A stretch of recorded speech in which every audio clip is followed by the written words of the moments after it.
Before we jump into that, some comments from Steph Curry have emerged. And evidently, these comments are actually from last year. Now, just in the very video I did earlier, once again, I pulled out the fact that I think Caitlin Clark is half Steph Curry, other half Larry Bird. All right. Larry Bird was a superb three-point shooter and passer. Steph Curry, as we know. Back when the WNBA rolled out its decision to put a handful of preseason matchups on national screens, it was actually seen as one of the smarter moves the league had made in a while. The whole point was pretty straightforward: get more eyeballs on the sport before the regular season even kicked off, and do it without making people dig through a dozen different apps and services just to watch a game. For the first time ever, more than one exhibition matchup was going to land on national television, and 14 out of 15 of the remaining preseason contests were made available through the WNBA League Pass app as part of a free trial window. Only one game was kept exclusive to ESPN. And passer, Steph Curry, as we know, shoot the lights out from three-point range. Let's check this out right here. You've been very complimentary in the past about Caitlin Clark. She's on the verge of breaking the scoring record. I mean, do you see any comparisons in the way like she shoots to your people compared to the way you two shoot? Do you see anything? I saw somebody break down the release time, which was pretty much identical to mine, and then her just confidence. You can't help but watch me. It was a real shift in how the league was thinking about accessibility, and most people saw it as a step in the right direction. Whether or not it was enough of a step was a different conversation entirely. Around the same stretch of time, some older clips of Steph Curry talking about Caitlin Clark started making the rounds again. The comments had actually been made the year before, but they resurfaced and got a fresh wave of attention. When she plays, where she's shooting from, the range, the confidence, the flair, like she's a performer. It's crazy though, just because her shot it's like that, it's at that level. But if you really watch, like her floor game is as impressive. So it's kind of the total package, and her being the friends of breaking that record. And Curry had been asked straight up whether he saw any similarities between the way Clark shoots and the way he does. His answer was pretty clear. He had watched someone put together a breakdown of her shooting release, and the timing on it was basically the same as his own. That is not a small thing to hear from one of the most lethal shooters the game has ever seen, but Curry did not stop at just the shot. Her being the friends of breaking that record, and the amount of attention that she has gained over the course of these last couple of years. Every building she goes into, there's a different energy. Like, it's great for her, great for women's basketball. Okay, so right there, that's interesting. Her release time is identical to mine. We just watched a video earlier on this channel where Angel Reese was shooting threes from the corner. He talked about how she carried herself on the court, the confidence she played with, the spots she was willing to shoot from, the energy she brought every single time. He called her a performer, someone you just cannot look away from when she has the ball. He also pointed out that her floor game, the way she moved without the ball and made plays for others, was just as impressive as the shooting itself. The whole package, he said, was what set her apart from everyone else at that level. Threes from the corner, why I don't know. She's a 6-foot forward. But nonetheless, she's shooting threes from the corner, and one of the flaws is the release time is sloth-like. Notice what I did there, but still, it's not going to work during a game, okay?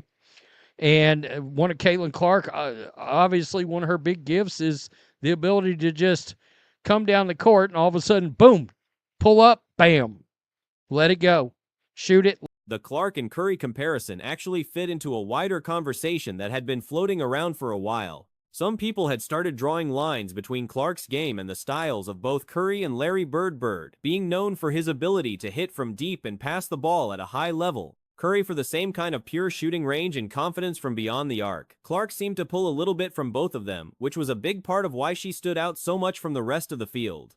The Curry comments also ended up right next to some footage of Angel Reese attempting three-pointers from the corner. Pull up, bam, let it go.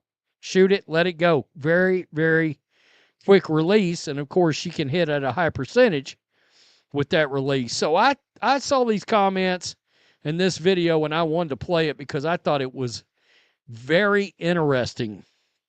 Now, the WNBA's television landscape continues to shift. On Monday, the league announced that 4 preseason games will run on national television. The first time in league history that multiple... Reese is a 6'4" forward, so shooting from that range was already a bit of an unusual choice for her. On top of that, her release on those shots was painfully slow enough that it was obvious it would not hold up against real game speed defenders. The contrast between Reese's shooting motion and Clark's was pretty jarring when you put them side by side. Clark's whole gift on offense was the ability to come down the court at full speed, stop on a dime, and get a shot off in almost no time at all. Vision. The first time in league history that multiple exhibition games will air nationally. 14 of the 15 preseason games will also be broadcast on WNBA League Pass, with the lone exception airing only on ESPN. The wider accessibility of the entire preseason schedule is another milestone moment for the league. The games airing on League Pass will air as part of a free preview being offered by the app. The Athletic... She could do it cleanly and still hit at a solid rate, which is a combination that very few players at any level have ever managed to pull off. On the television side of things, the specific schedule that got laid out was pretty packed. The Indiana Fever were set to open things up on May 3rd against the Washington Mystics, with that game airing on NBA TV.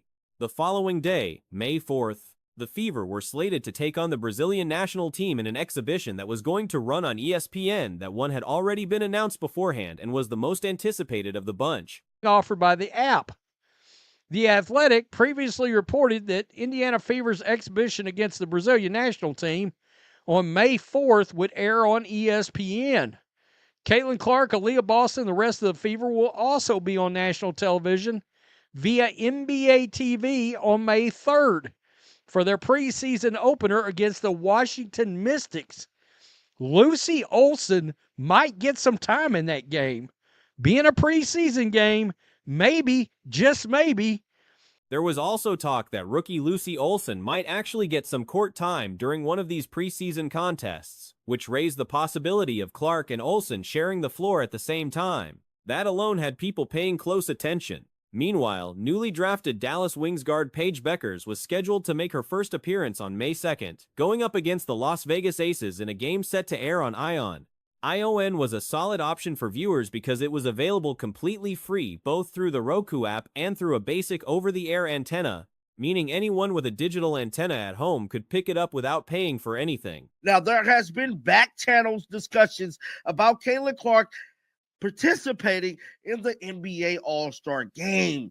Well, Reggie Miller just went on record moments ago, and he has confirmed that is true.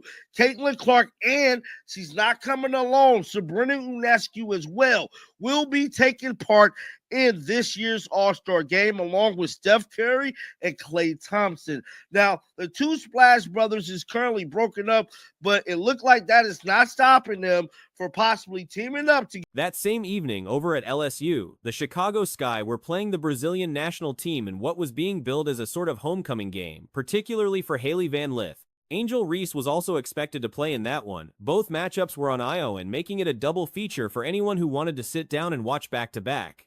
The league put out a statement through its chief growth officer about the whole rollout. Up together to face off against Caitlin Clark and Sabrina Ionescu. Now, this story broke on Twitter moments ago. Let's pull up some of the tweets right now. You guys just seen from this tweet right here, someone stated, did Reggie Miller just leak the All-Star Game Saturday shootout playing Sabrina Ionescu and Caitlin Clark versus Steph Curry? Why Klay? I still feel like Klay can still become a great sharpshooter. Another fan stated, this was always going to happen. The gist of it was that demand for WNBA content had gone up dramatically, and the league was trying to meet that demand head-on by making all 15 preseason games available to fans in some form. The idea was to give people a full picture of every team before the regular season started in mid-May. None of this happened in a vacuum, though. The previous year had seen some real ugliness around broadcasting decisions. fan stated this was always going to happen anyway. I wouldn't call it breaking news that Kayla and Sabrina are participating. The fans will watch in their millions. It will be the main event. Now, I believe this is definitely going to be the main event of the hour of All-Star Weekend. Anything Caitlin Clark is connected to is going to be big. And I'm telling y'all right now, there is no exception. Her taking part in this All-Star game is going to be legendary, and it's definitely going to be history in the making, dog. A Minnesota Lynx game had been left off national television entirely, and the team's head coach, Cheryl Reeve, made a comment that essentially downplayed why people were upset about it, suggesting that there were other players and teams worth watching besides just one particular star. The remark blew up immediately. Reeve took a beating across social media for it. The situation got even messier when it came out that Reeve was also the head coach of the United States women's national team, and that Caitlin Clark had been left off that roster entirely. It's going to be legendary, and it's definitely going to be history in the making, dog, because I'm telling you right now, this is going to break the internet. Now, it just came out about an hour ago, so it really has not hit news yet that she will be taking part with it. But I'm telling y'all, once this thing go mainstream, ESPN's going to be talking about it. Everybody's going to be talking about it all the way up until All-Star Weekend. And I'm excited, man. We haven't seen any basketball of Caitlin Clark since late September. Just for her to even... Suddenly, the whole thing looked less like an innocent scheduling decision and more like something deliberate, and the fallout kept spreading from there. The league clearly remembered how that played out. The move to open up the preseason schedule across multiple platforms felt like a direct response, an effort to avoid repeating the same mistakes and keep the audience from feeling shut out again. Whether it actually worked the way they hoped was another question entirely. For her to even, shoot around is like just exciting to see. Another fan stated, we already won tonight. Reggie Miller was talking about Caitlin Clark and Sabrina versus Clay is happening. Yes, I believe it's happening. Somebody said, Reggie, I respect Reggie Miller, but it's giving bitter. Now, something else that is going on is TNT. Now, we know the current collective bargaining agreement with them and the NBA is currently, you know what I'm saying? There was genuine skepticism about whether Becker's debut would draw anywhere close to the kind of numbers that Clark's first appearance had pulled in the year before. Clark had created a whole wave of interest on her own. People showed up in massive numbers specifically to watch her play. Replicating that kind of pull with a different rookie was always going to be a tough ask, and a lot of people were watching the ratings closely to see how it compared. The bigger point that kept coming up in the conversation was about access. It's currently, you know what I'm saying, not what it is. Well, I'm here to tell you, dog, they is letting it be known that, yeah, man, look like this will be the final, the final rendition of the All-Star game on TNT. I'm here to tell you guys it's a bittersweet moment. Sports Media Watch put this out about an hour ago. They stated our last All-Star game on TNT. The argument was simple. If the league actually wanted to grow, the best thing it could do was stop hiding behind streaming apps and paid packages and just put games on regular network television, the kind of channel you could pick up with a free antenna, no subscription required.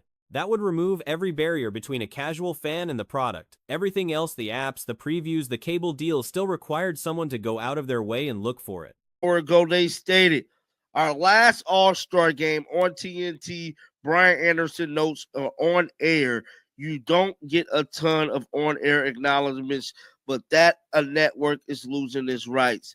Now, somebody said NBC has it next year. Sports Media Watch stated, yes, next year and every year through 2036. Also, the MLK Day games will be on NBC and Peacock. Caitlin Clark is headed to the NBA. She will be taking part in this year's All-Star. Free over-the-air broadcasting would put the games right in front of people without them having to do anything at all. That idea kept floating around as the real solution to the league's viewership problem, even as the WNBA took its smaller steps forward in the meantime. Back when all of this was still unfolding, one of the bigger pieces of news to drop was the confirmation that Caitlin Clark was actually going to be part of the NBA All-Star Weekend festivities. This year's All-Star Game three-point contest. Moving on to another story that is her teammate, Kelsey Mitchell, she was cored by the Indiana Fever, and a lot of folks are still wondering, is she staying? Is she going? I thought it'd be great to check out her exiting interview just to kind of let us know how her mindset was going into this offseason. So I feel like this would be a good time to rewatch that and just, catch up on it, and just this could kind of give us an idea whether she's going to stay or go. But with all Reggie Miller was the one who basically let it slip, going on record and making it clear that Clark and Sabrina Ionescu were both going to step into the three-point contest alongside Steph Curry and Klay Thompson. The idea of the two former Splash brothers linking back up caught a lot of attention on its own, but throwing Clark and Ionescu into the mix made the whole thing blow up even more. Once the news started circulating on social media, people were all over it.